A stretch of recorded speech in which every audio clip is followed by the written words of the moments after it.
Great. All right. Well, we'll move on to Jamie DeWitt and start thinking of your questions for the next part. All right. Dr. Jamie DeWitt is a newly minted professor in the Department of Pharmacology and Toxicology at the Brody School of Medicine at East Carolina University. Her research focuses on the effects of environmental contaminants on the adult and developing immune systems, as well as on interactions between the immune and nervous systems. She is PI, co-PI, and co-investigator on several funded studies concerning the immune effects of PFAS, especially those PFAS that are considered novel or studied. She received her PhD in environmental science and neuroscience from Indiana University Bloomington and completed postdoctoral training in immunotoxicology at the US EPA under a cooperative training agreement with the University of North Carolina. So welcome, Jamie, and now we're switching to toxicology. Great. Thank you, Jane, for that very nice introduction. And thank you to the committee for inviting me here to talk to you about the toxicological effects of PFAS. Before I get started, I want to share with you a little bit of a disclaimer, and that, as Dr. Hoppen said, I am funded by several entities to study the toxicity, specifically the immunotoxicity of PFAS. I also speak publicly about my opinions on PFAS and how maybe they should be regulated. I also serve and have served as a plaintiff's expert witness and do offer my knowledge and information to various advocacy organizations. So with that, I'll get started. And like Dr. Savitz, I also will be delivering this information through the lens of my own experiences. I've been studying the toxicity of PFAS since my postdoc in about 2005 is when I started. And I've grown to appreciate the toxicity of these compounds and appreciate their effects on living organisms when living organisms are exposed. But as a whole, and as you've learned from various other speakers, these compounds in this very large class have myriad concerns that aren't just associated with their potential to induce adverse health effects in living organisms. And these concerns are listed out here on this slide. We're concerned about their emissions during the life cycle of products that are made with PFAS or that contain PFAS. PFAS can get emitted to the environment. They can get emitted during the production phase, during the use phase, and during the end of the life phase of the product. So when they go into landfills, those PFAS can get released into leachate and then go back into the environment where they can impact our bodies. We are very concerned about the persistence of PFAS. The vast majority of PFAS are both environmentally and biologically persistent. The ones that do break down generally break down to stable end products that also are PFAS. And we're actually just learning a little bit more about some of the other byproducts that are non-PFAS constituents that may contribute to the toxicity of precursor compounds. Many of the PFAS that we've studied can bioaccumulate from the environment into living organisms. Many PFAS are mobile, so they can travel to points distant from their points of emission. And many of the PFAS that we've studied are associated with adverse health outcomes. Some scientists have said, persistence is enough. We shouldn't have chemicals that almost never break down in the environment. They shouldn't be in products. They definitely shouldn't be in our bodies. This is a criterion that some scientists are suggesting should be used for management purposes. Other scientists are suggesting that we know enough about their persistence, bioaccumulation, mobility, and toxicity that we should take these into consideration, apply them to PFAS as a class, and move forward with management of PFAS as a class based on the concerns that we do understand rather than the uncertainties or data gaps that we have yet to fill. So I'm going to talk a little bit then about the toxicity that we have uncovered about various PFAS. I'll be focusing predominantly on the legacy PFAS, and I'll be focusing on those areas of toxicity for which we've accumulated the most robust, high quality evidence, and that also is supportive of observations made from epidemiological studies. So there are three main areas of evidence that we've accumulated from studies of experimental models. Many of these models are rodents, but some data come from studies of non-human primates and non-traditional models. I'll focus predominantly on the evidence from rodent models. And we'll start with my favorite system, the immune system, because that's the system that I study. And it's probably still the system that we're all thinking about as we hope to eventually break through this pandemic. One of the most important conclusions made about two of the legacy compounds, PFOA and PFOS, was by the US National Toxicology Program. They did a systematic review of the immunotoxicological evidence concerning these two PFAS and focused on evidence from both epidemiological studies and toxicological studies. They also included some evidence from in silico and in vitro data when they were available.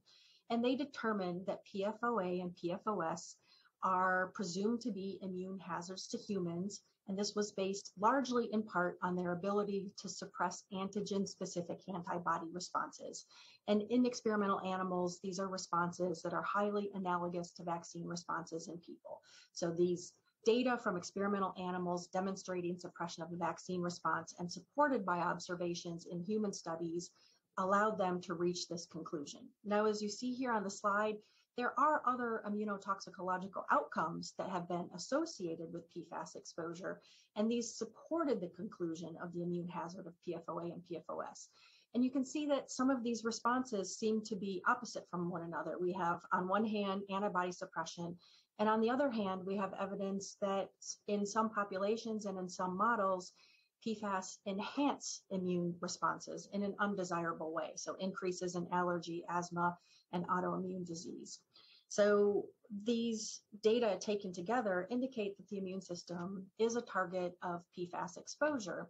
And when we think about the antibody response, this is what it looks like. You see a decrease in the antigen-specific antibodies produced in experimental animals. And in experimental animals, we usually give sheep red blood cells or KLH, which is from a sea organism, to elicit a response so that we can measure specific antibodies in the serum of the exposed animals. And you see that there's a reduction in this response. And some of you might be thinking, okay, big deal, it's a reduction. But where's the clinical outcome?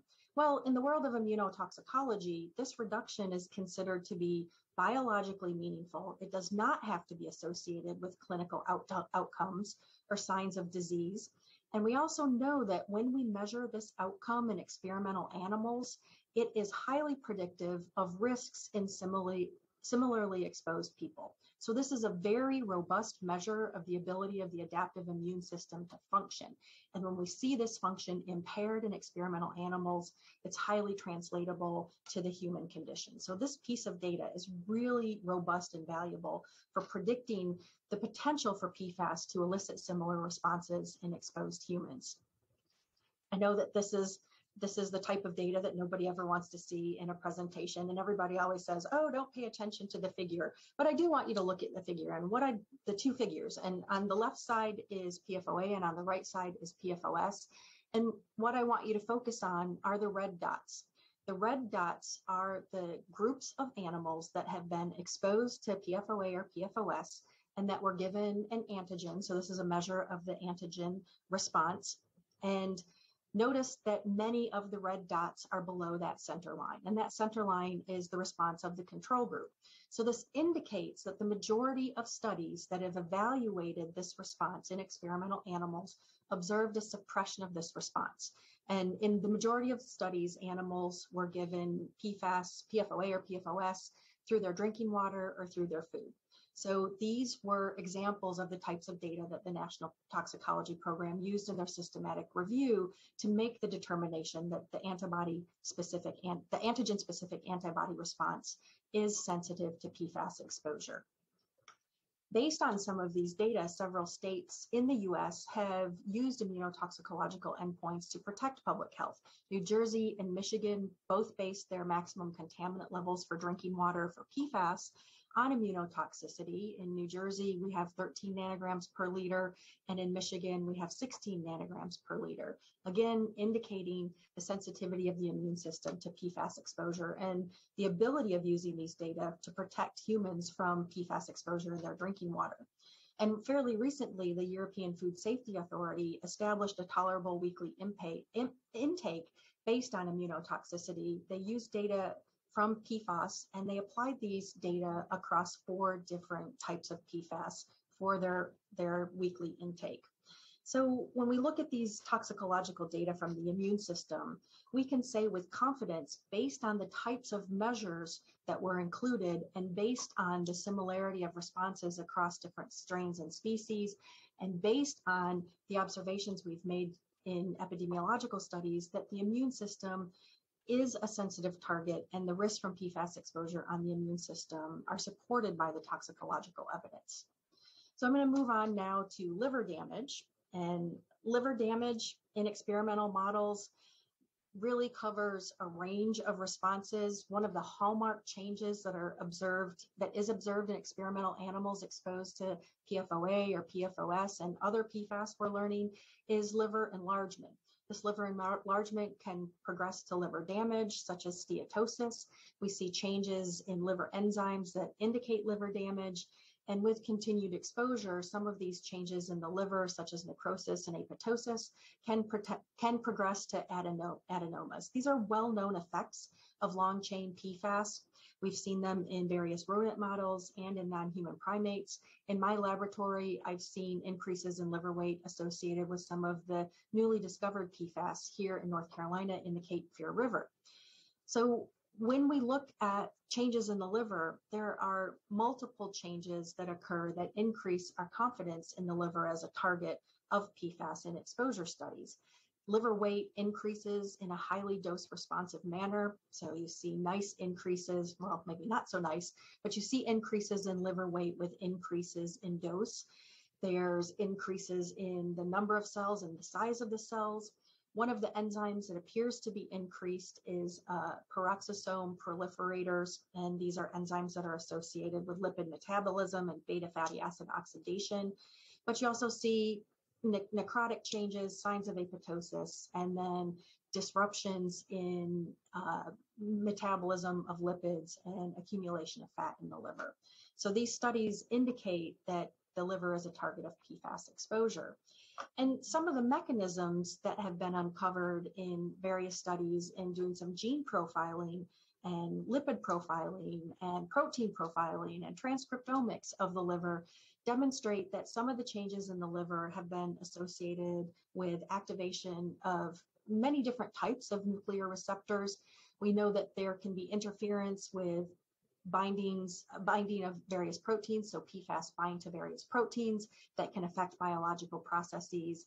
Some of these changes can lead to changes in mitochondrial function, which again underlies some of the metabolic changes that are observed.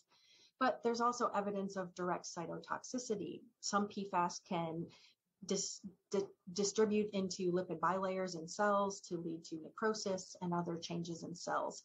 So in terms of mechanism, we probably have some of the best information from studies of livers and from some gene profiling done from livers, because changes in the liver is such a robust effect that occurs following exposure. In terms of peroxisome proliferation, I want to talk a little bit about the peroxisome proliferator activated receptor alpha, or PPAR alpha. Yes, say that 5 times fast. And in this example, I wanted to show the nice dose responsive increase in the liver weight with the red bars. That's the relative liver weight. So this is the weights of livers in mice exposed to PFOA adjusted by their body weight. The blue bars represent peroxisomal proliferation, so a marker of an enzyme that is increased in the liver that shows peroxisome proliferation. So these data come from a study by Lovelace et al. Published in 2006. And then I took this figure from New Jersey Department of the Division of Water Quality Institute in their assessment of PFOA for drinking water protection. So PPAR alpha is an area of PFAS toxicology that has been debated by many in the literature. Activation of PPAR alpha does lead to increases in peroxisome proliferation, and it is thought that this pathway leads to liver tumors in rodents. There have been some studies to indicate that activation of PPAR alpha is not an operable pathway for liver tumor formation in humans, but I want to emphasize that humans do respond to PPAR alpha agonists. So we do have PPAR alpha, and it is an operable system in our bodies. It just might not be the system that leads to liver cancer in people. There also are other nuclear pathways that are operable in humans that can lead to changes in the liver in humans as well. And liver outcomes also have been used by several states to protect drinking water supplies. So New Jersey, New Hampshire, and New York have reference doses or RFDs for PFOA in their drinking water that's based on liver weight. These data came from a paper written by Gloria Post and published in 2020. And these liver weight increases were the points of departure used for establishing reference doses or human health protective doses. So data from animals indicating increases in liver weight following PFOA exposure were used to protect people from PFOA in their drinking water across at least 3 different states. And now I'm going to briefly go over birth defects and some of the other developmental effects that have been observed in experimental animals. As we know, the US EPA has a health advisory level for PFOA and PFOS in drinking water. That's 70 parts per trillion for PFOA alone, PFOS alone, or combined concentrations of PFOA and PFOS. And this is specifically designed to provide protection for what the US EPA regards as sensitive subpopulations, that is fetuses during pregnancy and breastfed infants. So based on the accumulated toxicological and epidemiological data, US EPA determined that developing organisms are sensitive to exposure, at least to PFOA and PFOS, and they base their health protected guideline on PFOA and PFOS developmental effects. Now, I don't have any exciting graphs for this particular slide, but the reference dose that the US EPA used for PFOA was based on a mouse study, and it was accelerated puberty in males and reduced ossification or reduced calcium deposition in proximal phalanges. Those are the fingers and toes of rodents. So there was a delay in development, but an increase in progression towards puberty. So signs of puberty occurred in animals earlier than in animals that were not exposed to PFOA. For PFOS, the reference dose was based on decreased body weight in offspring who were exposed to PFOS during gestation, and this was a rat study. But other PFAS, aside from just PFOA and PFOS, including some of the shorter chain compounds such as Gen X and Nafion byproduct 2, although it's debatable whether or not it really is a short chain compound, have also been reported to induce developmental changes in rodents exposed mostly through water. And there's been myriad effects observed in rodents following developmental exposure. These are effects on litter size, litter weight, survival, changes in behavior. An effect that occurs at very low concentrations is delayed mammary gland development. There's been lactational impairment, which is a putative outcome leading to mortality, placental dysfunction, and then markers in glucose and lipid metabolism. There's also been reports of effects of compounds on placental health. And not all of these compounds produce effects at the same dose concentration. So some of them produce effects at lower doses. Gen X, for example, appears to produce changes in placental health at concentrations lower than PFOA. So at higher doses, animals tend to die after gestational exposure, at least to the legacy PFAS.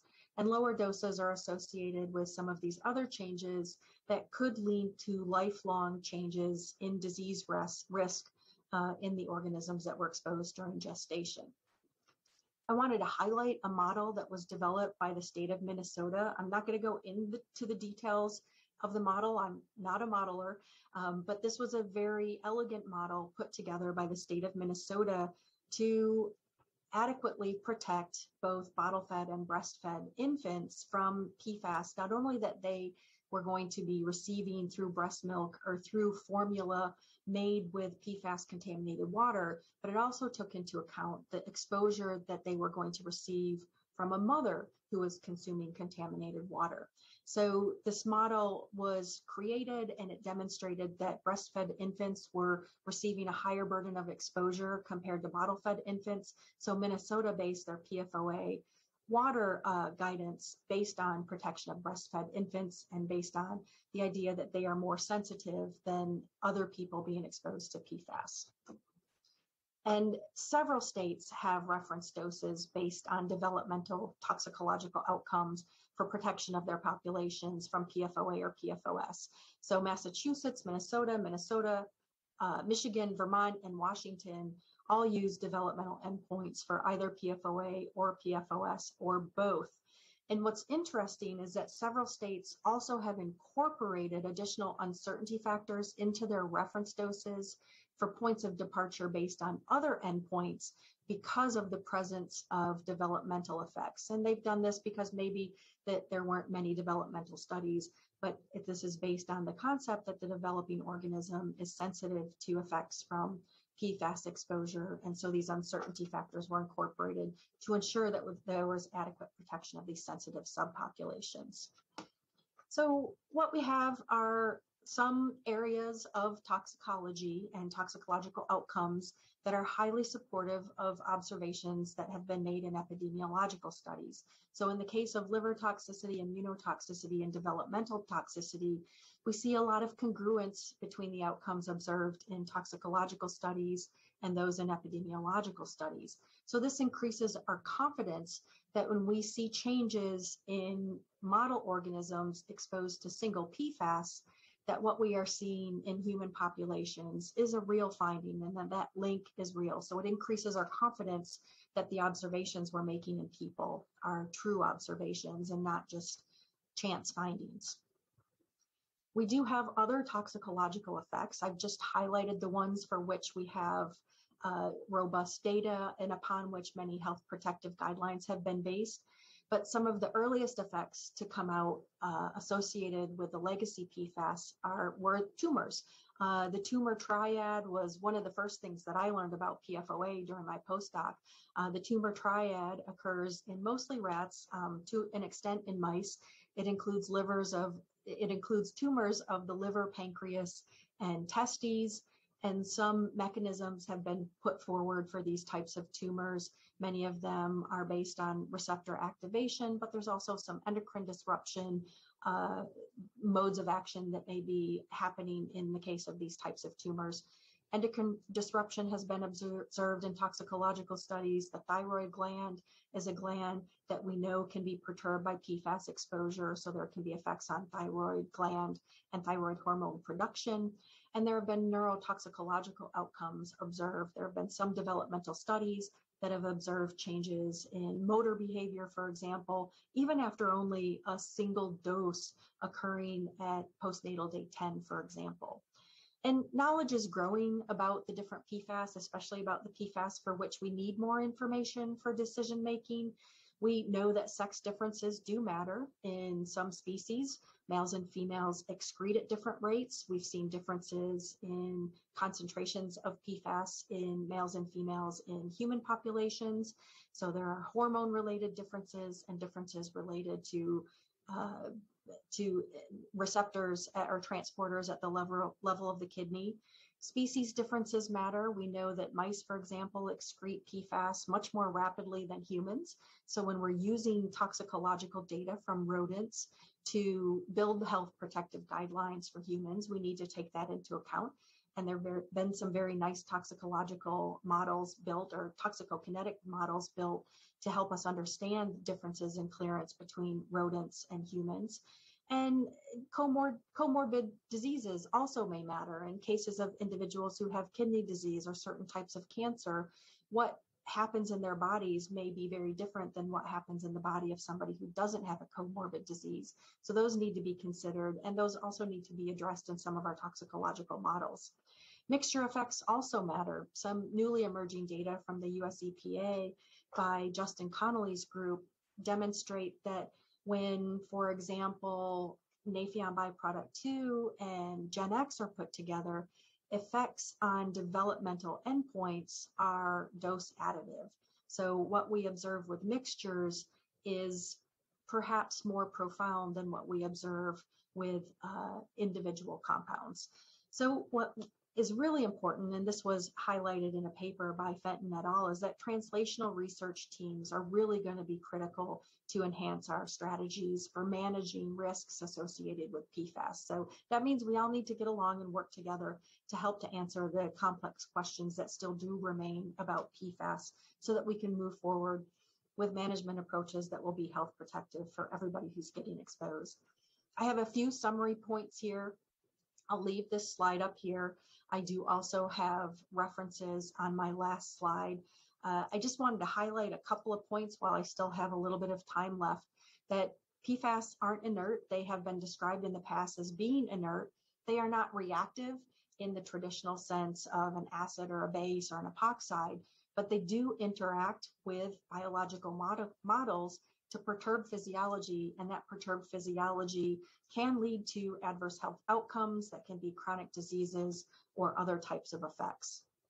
We do need to understand mechanisms of action, but it's possible that mechanisms may differ from tissue to tissue. Maybe we need to back up a step and start asking about common modes of action. We know that metabolic dysfunction can occur across various tissues, so maybe we need to start focusing a little bit more on some of the metabolic parameters that we know are perturbed across tissues by PFAS. And we also need to understand the effects of mixtures. PFAS occur in the environment in mixtures.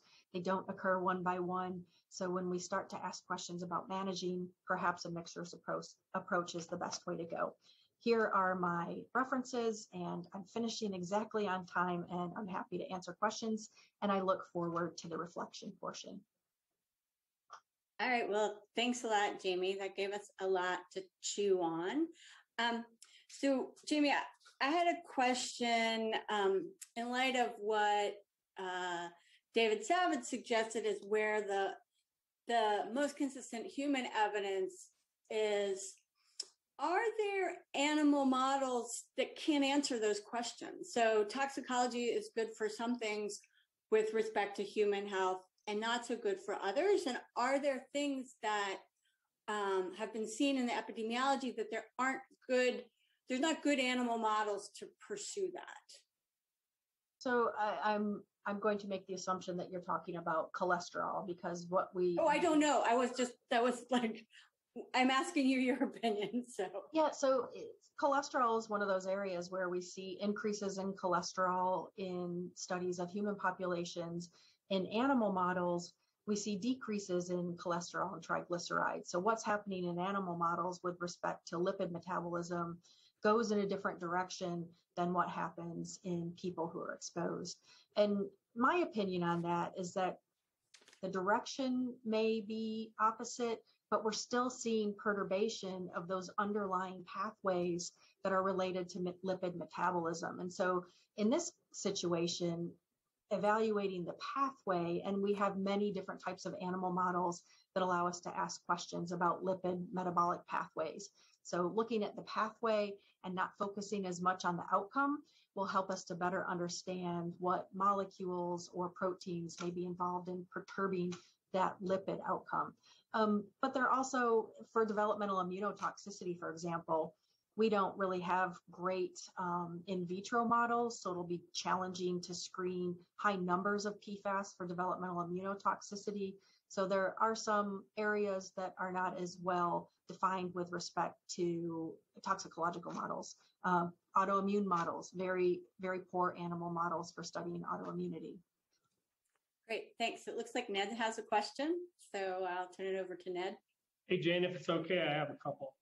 Yeah, keep going. You're the chair. The first has to do with the effects on immunity. So I appreciated your comments. The U.S. Preventive Services Task Force talks about intermediate outcomes and then a strong tie to the eventual outcomes. And so you said, we know this amount is significant. And I was just making sure that there are supportive clinical studies that say that difference in immune function as measured for PFAS exposure translates directly to increase in infection rates or decrease in vaccine efficacy. Because it's in the clinical realm, those are the important health outcomes. And there's so many things that impact vaccine efficacy, having done that work myself in the past. I just want to make sure that that link is well made. And so it's not a purported link between decreased vaccine efficacy, but something that showed up in trials. So with respect to how we evaluate the antibody response in experimental animals, in some of the guidance that's available through various agencies, any response that differs from a control response is considered to be biologically meaningful. Certainly, we apply statistical approaches to report those statistical differences. But with respect to antibody production, if it's impaired, that is considered to be a biologically meaningful impairment. And when we apply those data to humans, asking questions about the vaccine response, we don't necessarily have to pair that with a clinical outcome, such as an increased rate in colds or flu or other types of infections, or a decrease in the ability of the vaccine to be efficacious. So this is, I think, an area where clinicians and toxicological researchers really need to talk about the value of the tests that we use in immunotoxicity and how they are applied in a clinical scenario. I appreciate that. The other question real quickly is to ask about how long the liver studies in rats have been. The liver is probably the, next to skin, the best self-healing organ in the body. And you remove the assaulting event, as long as it's short of cirrhosis, the liver will heal. We know that from alcohol studies and other studies of direct liver toxins. So I was just wondering, as the PFAS, I know they're long acting, but they will go down over time. My expectation is that liver functions will normalize over time. And just wondered if there was any long-term animal studies. Yeah, so there have been some chronic carcinogenicity assays with rats, and that exposure and that liver toxicity progresses generally to liver tumors, adenomas in the liver. But some of the other studies where, for example, in my lab, we've exposed mice to PFOA for 15 days. 15 days later, the liver does return to a weight that is comparable to the control group. But in my laboratory, we don't look specifically at liver damage, so I can't verify that that short duration of exposure would bring the liver back to what would be considered normal in other parameters. Thanks so much, Jamie. That was an excellent presentation.